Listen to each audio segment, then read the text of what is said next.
Hey there, corn fritters. I would like to start off today's video, and today's video will be about when what was my life like discovering my love for Asian entertainment. I described to you in the last video of why I thought Hollywood was dead and why I prefer to watch and digest Asian entertainment, but I never really got to when did I start to have this love for Asian entertainment. So, um, this may be a long video or a short video, but I hope you will watch it to the end. My first exposure to anything Asian entertainment was on TBS when I was around 9 or 10 years old. And TBS, Turner Broadcasting System, was what it was called back in the day, I think. But TBS aired the famous movie Enter the Dragon with Bruce Lee. And I just fell in love with the martial arts in that movie and just his acting in general in that movie. It is such a good movie. If you never watched it, go watch it. You will be surprised. It's a movie that was made way back in the 70s and it was filmed in Hong Kong. In Hong Kong at the time in the 70s, I believe, it was a kind of like a British United Kingdom territory at that time, although it was in China, but it was basically governed by the Queen, which I found interesting. But anyway, so that was my first any introduction to anything Asian in my life was Enter the Dragon with Bruce Lee. Then, when I was the age of, yet again, 9.5 to 10 to almost 11, TBS aired the awesome movie Rumble in the Bronx with Jackie Chan. Jackie Chan's martial arts is unlike Bruce Lee's. Bruce Lee's is really more hand in hand and very cinematic, but Jackie Chan's is like high octane and comical. Like there's so many comical moves he makes in that movie, it just makes you laugh. And I really did like Rumble in the Bronx. And then moving on, when did I discover Japanese animation or Japanese anime? When was that? When did Cornbread discover that? That was around 10 or 11, somewhere in there. Fox Kids, I believe it was Fox Kids, aired this anime, and the anime was the Dix dubbing of Sailor Moon. Was my very first exposure to anything anime. And oh my gosh, I just fell in love with that story. I fell in love with Serena, which was Usagi in the Japanese version. But with the Dix version, they switched Usagi's name to Serena. So she was Queen Serena all around, and in her love interest tuxedo mask was Darien and not Mamoru. But his original name in the Japanese is Mamoru. the most interesting storyline ever about there was a kingdom that was on the moon, and they had all these guardians, and they underwent, and they were guarding the galaxy and the universe away from negative forces and negative energies. I just absolutely loved the concept without knowing that it was based off a true folklore.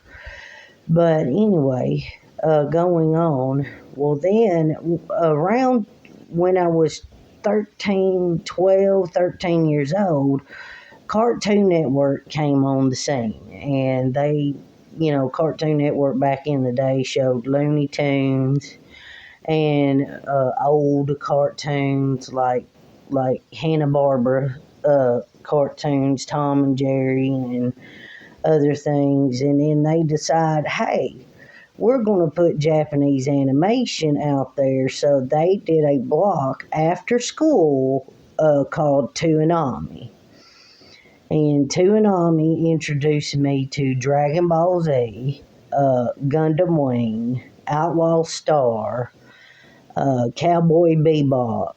Um, Toonami introduced me to all sorts of other animes out there that I came to love. And so then, going on, and Gundam Wing, oh, I'm going to do a video on that. That is like one of my top favorite animes. It introduced me to the mecha genre, which I have several mecha genres of Japanese animation that I will be doing their videos on that I absolutely love. And one of them in my past video, Neo Genesis Evangelion. Well, there are so many others out there.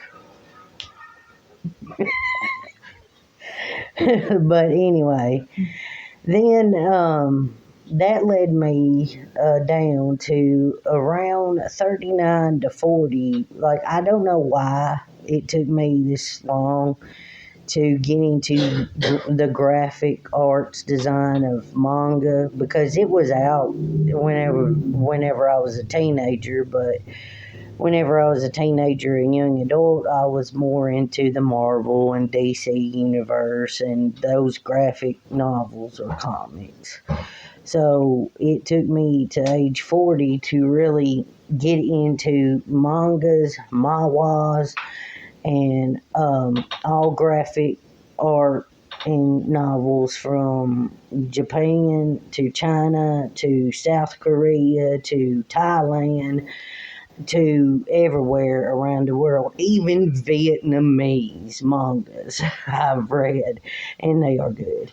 But Vietnamese, I don't know what you would call their manga or graphic art, but I've read a couple of them. But I really do enjoy the South Korean manhwas a lot. One of my favorites of all time will be why Ray Liotta ended up at the Duke's Mansion.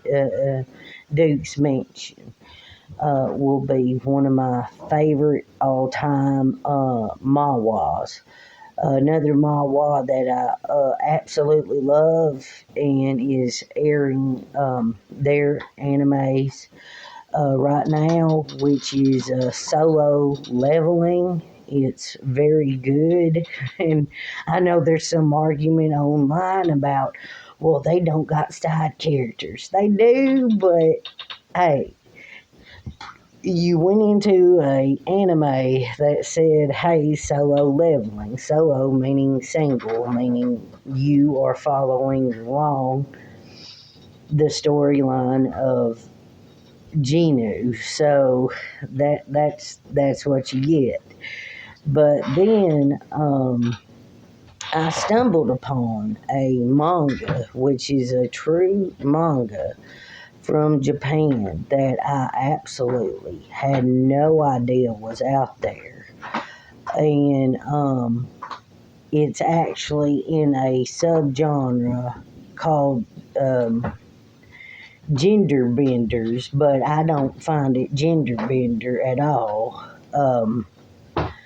I just find it as a refreshing manga, and yes, it's dated. Yes, it's very dated with the how they approach the subject, but it's called Family Compo. COMPO. If you've never read that manga series, you need to read it because it is hilarious. It follows shh, it follows the story of a nephew whose parents have died, and he's in his maybe early 20s, maybe late teens, and he all he knows is that his mom had a shh is that his mom had a brother, and he has an uncle. Well, his uncle comes by. He gets a knock at the door, and he opens up the door, and this woman is standing there, and she goes, "Hey, um, I'm a part of your uncle's family, and I came here to come get you to see if you would want to live with us because we really would like to know you because you are our nephew." And he's awestruck by the fact that this lady is so beautiful. And he goes, "I didn't know I had a beautiful aunt." And he just he goes to be a part of their family. So without giving any other spoilers, just go read that manga. It is wonderful. So then I have just discovered more about like K dramas, everything, and fast forwarding to this day to where I am in my 40s. I still love anime. I still love mangas. I still love all forms of Asian entertainment.